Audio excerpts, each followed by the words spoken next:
Welcome to target classes. जैसा हमने पिछली वीडियो में देखा था रेगुलेटिंग एक्ट की कुछ विशेषताओं को, तो आज हम फिर उन्हीं विशेषताओं का रिवीजन करते हुए आगे कुछ विशेषताएं देखते हैं कि रेगुलेटिंग एक्ट के द्वारा कौन कौन सी विशेषताएं बनाई गई हैं। ठीक है, तो हम पहला पढ़ेंगे कि रेगुलेटिंग एक्ट 1773 जो था उसमें एक पहली विशेषता यानी पहला प्रावधान ये किया गया था कि जो बंगाल का गवर्नर था उसे क्या बना दिया, बंगाल का गवर्नर जनरल बना दिया। ठीक है, दूसरी विशेषता देखी थी कि जो गवर्नर जनरल बनाया गया उसके लिए एक कमेटी बनाई गई, उस कमेटी का नाम रखा गया कार्यकारी परिषद, यानी ये आपके गवर्नर जनरल के लिए काम करेगी। ठीक है, ये डिसीजन लेगी। इसमें कितने सदस्य थे? 4 सदस्य थे। हम इतना पिछली वीडियो में पढ़ चुके हैं। अब इससे आगे देखते हैं कि इस एक्ट के द्वारा और कौन कौन से प्रावधान यानी कौन कौन सी विशेषताएं की गई हैं। तो इसमें अब देखते हैं, एक आया आगे चलकर 1774 में एक विशेषता यानी अर्थात एक प्रावधान किया गया, जो प्रावधान था कि कलकत्ता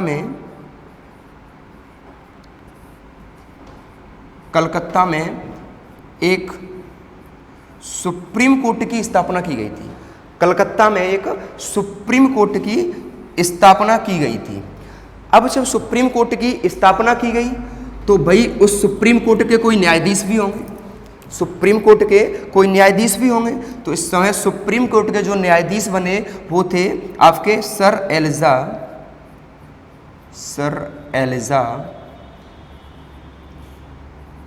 इम्पे। ठीक, आपका क्वेश्चन ये रहेगा कि कलकत्ता में सुप्रीम कोर्ट की स्थापना किस अधिनियम के द्वारा की गई। तो ध्यान रखना है 1773 रेगुलेटिंग एक्ट के द्वारा की गई। दूसरी बात, ये सुप्रीम कोर्ट की स्थापना कब की गई? सन 1774 में की गई। कहाँ की गई? कलकत्ता में की गई। ठीक है, यहाँ के जो न्यायाधीश थे वो कौन थे? Sir Elijah Impey. एक पॉइंट और यहाँ ध्यान रखना है कि पूछा जाता है कि भारत में जो पहली बार सुप्रीम कोर्ट की स्थापना की गई उस समय न्यायाधीश कौन बने? तो सर एलिजा इम्पे बने। अब इनके साथ 3 इनके सहयोगी न्यायाधीश भी थे। वो कौन कौन से थे? 3 इनके सहयोगी न्यायाधीश थे, वो कौन कौन से थे देखना है। जो पहले थे वो थे आपके चैम्बर्स, दूसरे थे लिमेस्टर और तीसरे थे आपके हाइड। तो आपको ध्यान रखना है कि सुप्रीम कोर्ट के जो मुख्य न्यायाधीश थे वो सर एलिजा इम्पे थे और इनके जो सहयोगी न्यायाधीश थे वो कितने थे? 3 थे। कौन कौन से थे? चैम्बर्स, लिमेस्टर और हाइड। ठीक, अब दूसरी बात, आगे एक पॉइंट और आएगा यहाँ पर, एक और ध्यान रखना है कि पॉइंट ये रहता है कि अब यहाँ पर एक पॉइंट रहता है कि 1773 रेगुलेटिंग एक्ट के द्वारा जो भारत में ब्रिटिश शासन का नियंत्रण किया गया वो कौन सा था? प्रथम था, द्वितीय था, तृतीय था? तो ध्यान रखना है कि भारत में पहली बार नियंत्रण ब्रिटिश सरकार का जो किया गया वो कब किया गया? 1773 रेगुलेटिंग एक्ट के समय किया गया। तो ध्यान लिखें,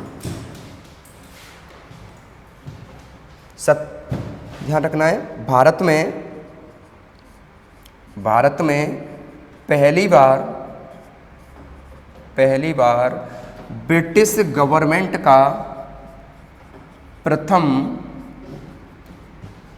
नियंत्रण किया गया। कितने पॉइंट बने आपके? 4 पॉइंट। कौन कौन से? पहला, गवर्नर को क्या बनाया गया? गवर्नर जनरल बनाया गया। दूसरा, गवर्नर जनरल के लिए एक कार्यकारी परिषद का गठन किया गया। तीसरा, सुप्रीम कोर्ट की स्थापना की गई। कहाँ की गई? कलकत्ता में। कब? 1774 में। ये मोस्ट पॉइंट रहता है, इसका ये ध्यान रखना है। ये भारत में पहली बार ब्रिटिश गवर्नमेंट का नियंत्रण किया गया वो कब किया गया था? रेगुलेटिंग एक्ट 1773 के समय में किया गया था। कौन सा नियंत्रण था? पहली बार नियंत्रण किसने किया? ब्रिटिश गवर्नमेंट ने किया। ठीक, अब इसमें एक पॉइंट आपको ध्यान रखना है। पहले ये पॉइंट रहेगा, सबसे मोस्ट ये पॉइंट रहता है कि इसमें एक रहता है 20 वर्षों के लिए ईस्ट इंडिया कंपनी को एकाधिकार दिया गया। 20 वर्षों के लिए ईस्ट इंडिया कंपनी को एकाधिकार दिया गया। कैसे? 1773 में जो कंपनी आई, जो अधिनियम बना, उससे कह दिया कि आप 20 वर्षों तक भारत में व्यापार कर सकते हैं। यानी जो अब जो भी काम करेगा ये, अब जो भी इसे नियम कानून बनाने होंगे वो कब तक चलेंगे, आपके 20 वर्षों तक चलेंगे। ठीक है, अब अगला कौन सा आएगा, अगला एक्ट आएगा आपका इसमें पिट्स इंडिया एक्ट। कौन सा आएगा, पिट्स इंडिया एक्ट।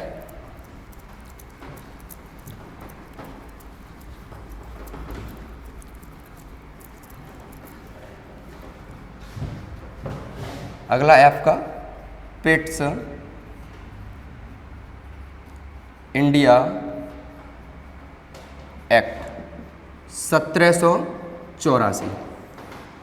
अब आपने एक देखा होगा कि यहाँ पर 1773 के बाद मैंने 1784 पिट्स इंडिया एक्ट को बताया। इसमें एक बीच में जो मैंने लिखाया है वो कौन सा है, सेटलमेंट ऑफ एक्ट। सेटलमेंट जो एक्ट है 1781, उसमें कुछ नहीं है, सिर्फ ये कहा गया था कि जो 1773 का रेगुलेटिंग एक्ट था उसकी कमियों को दूर किया गया था, यानी उसमें दोष पाए गए थे, उन दोषों को दूर किया गया था। किसके द्वारा, सेटलमेंट ऑफ एक्ट 1781 के द्वारा।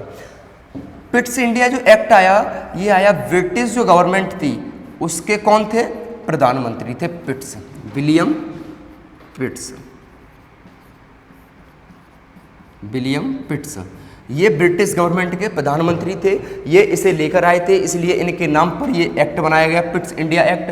कब आया, 1784 में आया। इसके द्वारा क्या किया गया, इस एक्ट के द्वारा जो मुख्य प्रावधान है, ये कहा गया कि जो ब्रिटिश शासन है, जो ईस्ट इंडिया कंपनी है, आपकी जो ईस्ट इंडिया कंपनी है, ईस्ट इंडिया कंपनी में द्वैध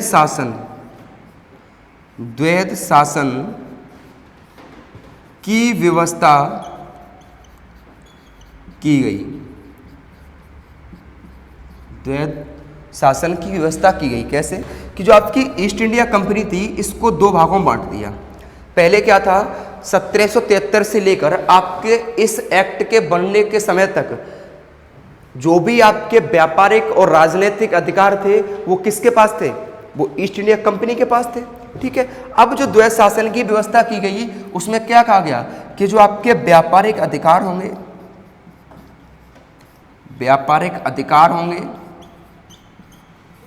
वो किसके पास होंगे, बोर्ड ऑफ डायरेक्टर के पास होंगे। राजनीतिक अधिकार होंगे,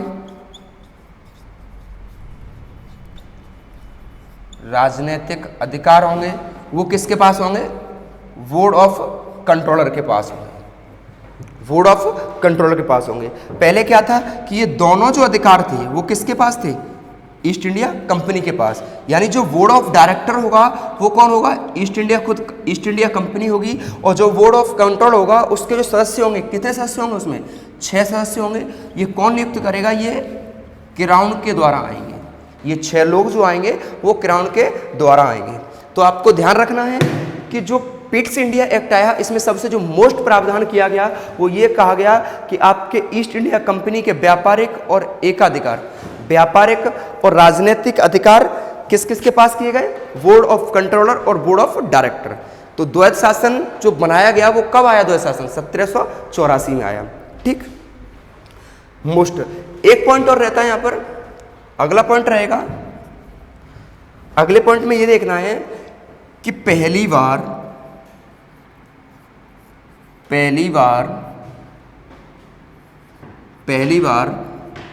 ब्रिटिश गवर्नमेंट द्वारा भारत को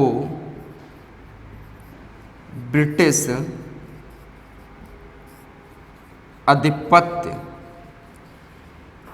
क्षेत्र घोषित किया गया।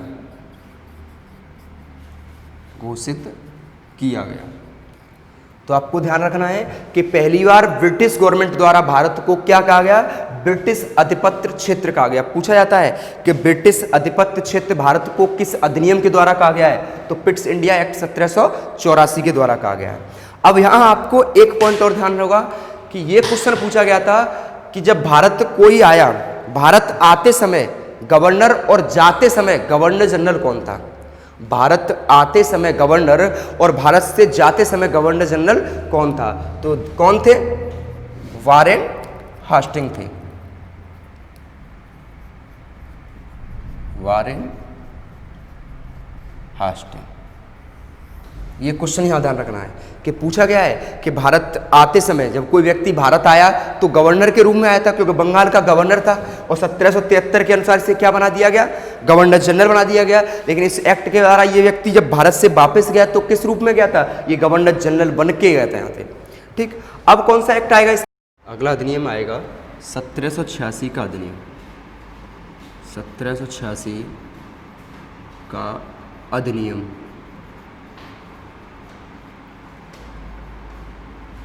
इसे विशेष अधिनियम के नाम से भी जाना जाता है, इसे विशेष अधिनियम के नाम से भी जाना जाता है। इसे विशेष क्यों कहते हैं ये देखते हैं, क्योंकि इस समय जो गवर्नर जनरल आए वो कौन थे, लॉर्ड कॉर्नवालिस, लॉर्ड कॉर्नवालिस। ये भारत में गवर्नर जनरल आते हैं बनकर। जब ये भारत में गवर्नर जनरल आते हैं तो इन्होंने कुछ शर्तें रखी। ये कहा कि भारत में जो गवर्नर जनरल है, भारत का जो गवर्नर जनरल है उसको क्या बना दिया जाए, प्रधान सेनापति बना दिया जाए। ठीक, क्यों, क्योंकि प्रधान सेनापति से गवर्नर जनरल के पास सभी शक्तियाँ हों, सभी शक्तियाँ किसे दे दी जाएँ, सभी शक्तियाँ प्राप्त हों, सभी शक्तियाँ प्राप्त हों। इन्होंने पहली कंडीशन रखी कि जो आपका गवर्नर जनरल है उसके पास सभी शक्तियाँ होनी चाहिए। दूसरी बात, गवर्नर जनरल की जो कार्यकारी परिषद है, गवर्नर जनरल की जो कार्यकारी परिषद है उस जो वो निर्णय लेती है, निर्णय लेने की शक्ति को समाप्त कर सके, को समाप्त कर सके। 1786 में लॉर्ड कॉर्नवालिस गवर्नर जनरल बनकर भारत में आते हैं। इन्होंने ब्रिटिश पार्लियामेंट से शर्त रखी, कहा कि गवर्नर जनरल जो है उसको प्रधान सेनापति बना दिया जाए। क्यों कि प्रधान सेनापति बन जाएगा तो सभी शक्तियाँ किसको दे दी जाएंगी, गवर्नर जनरल को दे दी जाएंगी। दूसरी बात, जो गवर्नर जनरल की कार्यकारी परिषद है, गवर्नर जनरल की कार्यकारी परिषद है, जो कार्यकारी परिषद गवर्नर जनरल के लिए जो निर्णय लेती है उससे निर्णय लेने की शक्ति को समाप्त कर सके। तो लॉर्ड कॉर्नवालिस ने ये दो डिसीजन रखे ब्रिटिश पार्लियामेंट के पास। ये कहा कि गवर्नर जनरल को प्रधान सेनापति बना दो और गवर्नर जनरल की कार्यकारी परिषद जो निर्णय लेती है उसको समाप्त करने का अधिकार दे दो। तो लॉर्ड कॉर्नवालिस ने इन दोनों शक्तियों के आधार पर इसे विशेष अधिनियम के नाम से भी जाना गया। ठीक है, ये दो पॉइंट रहते हैं। लेकिन अब यहाँ लॉर्ड कॉर्नवालिस से संबंधित एक पॉइंट बनता है, ये कहा जाता है कि लॉर्ड कॉर्नवालिस ने एक व्यवस्था प्रारंभ की थी, उसे क्या नाम दिया गया, स्थायी बंदोबस्त व्यवस्था। पूछा जाता है कि लॉर्ड कॉर्नवालिस ने एक व्यवस्था का प्रारंभ किया था, वो प्रारंभ किस व्यवस्था का किया था, स्थायी बंदोबस्त की व्यवस्था, इसको प्रारंभ किया। दूसरी बात, लॉर्ड कॉर्नवालिस भारत में कितनी बार आया था, 2 बार। दूसरी बार कब आया, 1805 में। जब ये 1805 में भारत आया तो इसी समय भारत में इसकी मृत्यु हो गई 1805 में। कहाँ हुई, गाजीपुर में, गाजीपुर यूपी में। इसलिए पूछा जाता है कि लॉर्ड कॉर्नवालिस की जो समाधि स्थल है वो कहाँ पर है, गाजीपुर में है। ठीक, ये 2-3 पॉइंट आपके 1786 अधिनियम से रहते हैं। अब इसके बाद जो आएगा आपका, वो आएगा आपका 1793 का प्रथम चार्टर अधिनियम, प्रथम चार्टर एक्ट। कौन सा पढ़ेंगे, 1793 का प्रथम चार्टर अधिनियम।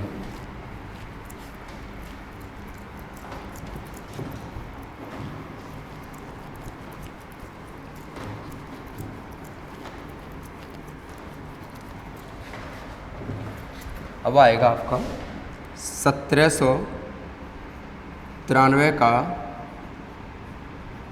चार्टर अधिनियम।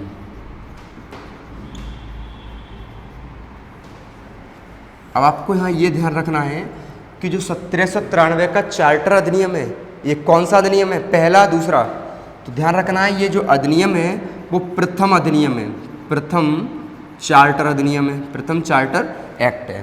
तो 1793 का कौन सा एक्ट है? प्रथम चार्टर एक्ट है। ठीक, अब इसके द्वारा कौन कौन से प्रावधान, कौन कौन सी विशेषताएं की गई? तो 1793 के द्वारा ये कहा गया कि जो ईस्ट इंडिया कंपनी है, ईस्ट इंडिया कंपनी जो है उसके व्यापारिक, ईस्ट इंडिया कंपनी के व्यापारिक और प्रशासनिक एकाधिकारों को अगले 20 वर्षों के लिए बढ़ाया जाए। ठीक, ऐसा क्यों?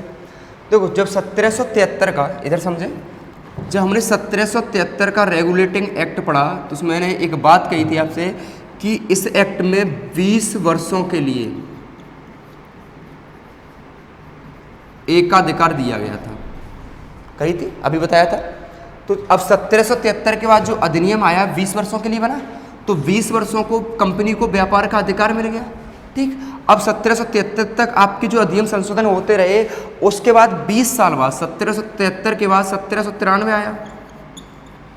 1793 में ब्रिटिश पार्लियामेंट ने फिर संशोधन किया, तो संशोधन करके कहा गया कि अगले 20 वर्षों तक। अब 1793 में ब्रिटिश पार्लियामेंट ने अगले 20 वर्षों तक ईस्ट इंडिया कंपनी को व्यापारिक और प्रशासनिक अधिकारों को बढ़ा दिया। ठीक, व्यापारिक और प्रशासनिक अधिकारों को बढ़ा दिया। अब अगला पॉइंट ये कहा गया, अगली विशेषता की गई इस एक्ट के, इस चार्टर अधिनियम द्वारा, प्रथम चार्टर एक्ट द्वारा ये कहा गया कि भारतीय राजस्व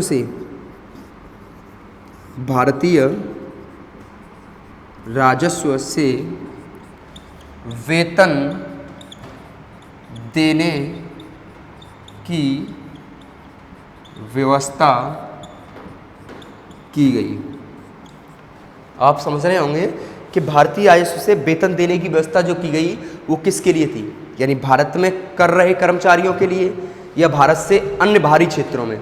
तो आपके यहाँ जो भारत में ब्रिटिश जो कर्मचारी थे उन्हें तो भारत से वेतन मिलता था, लेकिन 1793 के प्रथम चार्टर अधिनियम द्वारा जो ब्रिटिश कर्मचारी थे उनके लिए भी वेतन कहाँ से मिलेगा? वो भी आपके भारत से मिलेगा।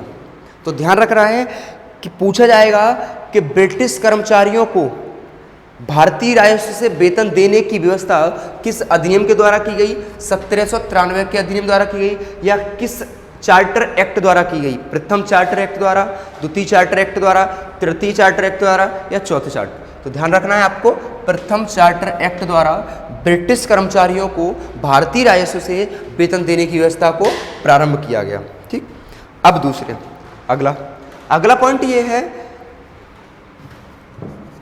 नेक्स्ट प्रावधान ये किया गया कि 1793 में जो आपकी ईस्ट इंडिया कंपनी थी, इधर देख लें,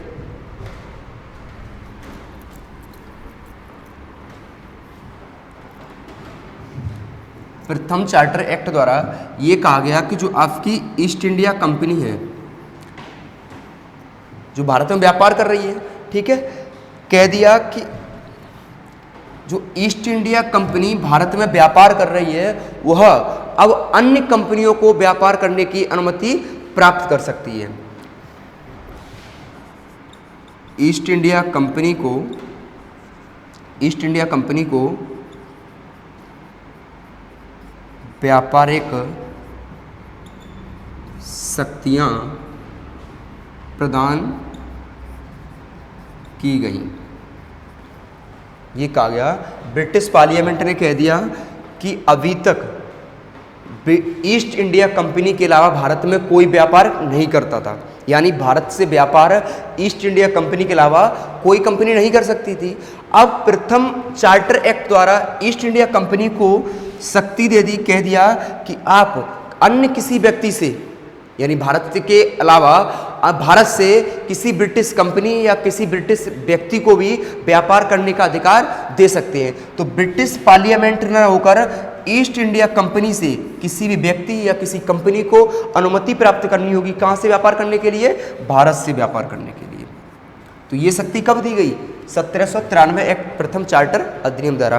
पूछा जाएगा कि ईस्ट इंडिया कंपनी से व्यापार करने की अनुमति अन्य किसी कंपनी को किस अधिनियम द्वारा मिली? 1793 का चार्टर अधिनियम द्वारा। कौन सा चार्टर अधिनियम है? प्रथम चार्टर अधिनियम। ठीक, ये आपके 2-3 पॉइंट 1793 के चार्टर अधिनियम में की गए। आप सोच रहे होंगे ये 1793 का प्रथम चार्टर अधिनियम है, ठीक है। तो मैंने आपको बताया है कितने चार्टर अधिनियम थे? 4 थे। अब अगले 20 वर्षों तक अब कौन सा आएगा आपका? इसके बाद कौन सा आएगा? 1813 का। ठीक, अगला पढ़ेंगे 1813 का चार्टर अधिनियम। अब ये अधिनियम, यहाँ से आपके लिए अधिनियम बहुत महत्वपूर्ण है। ठीक, आगे देखते हैं 1813 का चार्टर अधिनियम। ठीक, पूछा जाए कि ये जो 1813 का चार्टर अधिनियम है ये कौन सा अधिनियम है? तो सेकंड चार्टर एक्ट है। सेकंड, ध्यान रखना है, सेकंड चार्टर एक्ट है। ठीक, इस समय राजा या क्राउन कौन था? इस समय जो क्राउन था वो कौन था? जॉर्ज। ठीक, अब जॉर्ज में भी आपका रहता है कि जॉर्ज प्रथम है, द्वितीय, तृतीय। तो जॉर्ज तृतीय आपके राजा थे।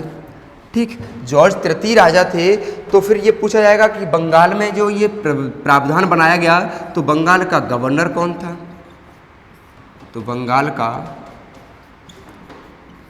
गवर्नर जनरल कौन था? मिंटो प्रथम। ये 2-3 छोटे पॉइंट आपको याद रखने हैं कि 1813 का चार्टर अधिनियम दूसरा चार्टर अधिनियम है। इस समय राजा सम्राट कौन है? जॉर्ज तृतीय है। इस समय बंगाल का गवर्नर जनरल कौन है? मिंटो प्रथम है। अब इसके द्वारा प्रावधान कौन कौन से प्रावधान किए गए हैं, अर्थात इस सेकंड चार्टर एक्ट की कौन कौन सी प्रमुख विशेषताएं हैं। ठीक, इसकी विशेषताओं को पढ़ते हैं। इसमें पहली विशेषताएं पढ़ेंगे आप,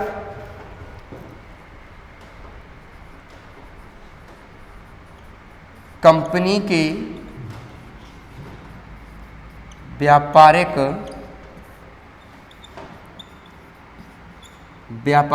अधिकार में कमी की गई।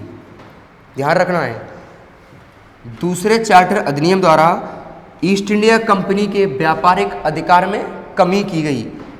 वह राजनैतिक अर्थात प्रशासनिक राजनैतिक अधिकार को अगले 20 वर्षों तक बढ़ा दिया गया। ठीक, पहला पॉइंट ये किया गया कि कंपनी के व्यापारिक अधिकार में कमी की गई और राजनीतिक अधिकार को अगले 20 वर्षों के लिए बढ़ा दिया। कमी कैसे की गई? ये कह दिया है ईस्ट इंडिया कंपनी से कि पहले पूरा जो अधिकार था कंपनी का, भारत से व्यापार करने का जो अधिकार था वो 20 वर्षों के लिए प्राप्त था, व्यापार करती थी। लेकिन अब इस कंपनी जो ईस्ट इंडिया कंपनी है वो चीन से व्यापार कर सकती है। दूसरा, चाय का व्यापार, और तीसरा अफीम का व्यापार। दूसरे चार्टर अधिनियम द्वारा ब्रिटिश पार्लियामेंट ने साफ तौर से कह दिया कि अब ईस्ट इंडिया कंपनी चीन से व्यापार कर सकती है, चाय का व्यापार कर सकती है, अफीम का व्यापार कर सकती है। अब भारत में ईस्ट इंडिया कंपनी इन तीन के साथ व्यापार करेगी और इन तीनों चीज़ों को छोड़कर अन्य कोई कंपनी भारत से किसी भी चीज़ का व्यापार कर सकती है। तो पूछा जाता है कि चीन या चाय या अफीम के व्यापार को छोड़कर क्या अन्य कोई कंपनी भारत से व्यापार करती है? यह अधिकार किस अधिनियम द्वारा दिया गया? तो सेकंड चार्टर अधिनियम द्वारा दिया गया। ठीक, अगला, और इसमें कौन सा प्रावधान किया गया 1813 में? 1813 में किया गया कि पहली बार, अब जब भाई इतना अन्य कोई कंपनी भारत में व्यापार करने के लिए आएगी,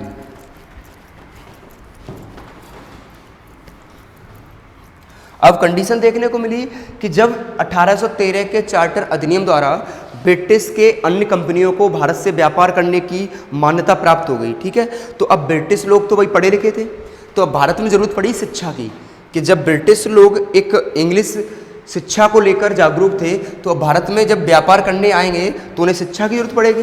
तो इसीलिए इस 1813 के चार्टर अधिनियम द्वारा पहली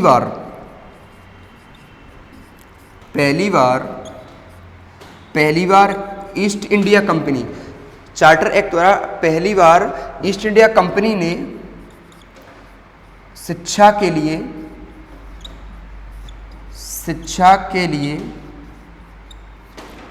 1 लाख रुपए खर्च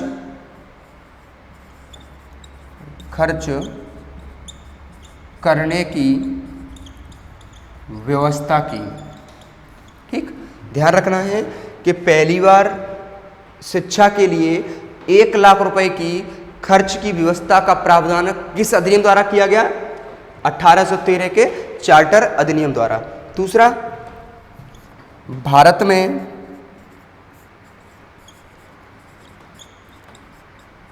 ईसाई मिशनरियों को, ईसाई कंपनियों को प्रचार प्रसार करने की अनुमति प्राप्त हुई। 1813 के चार्टर अधिनियम द्वारा, अर्थात दूसरे चार्टर अधिनियम द्वारा भारत में ईसाई कंपनियों को प्रचार प्रसार करने की अनुमति प्राप्त हुई। ठीक, 3-4 पॉइंट इसके रहेंगे। ठीक, अब इसके बाद कौन सा अधिनियम आएगा? तीसरा चार्टर अधिनियम।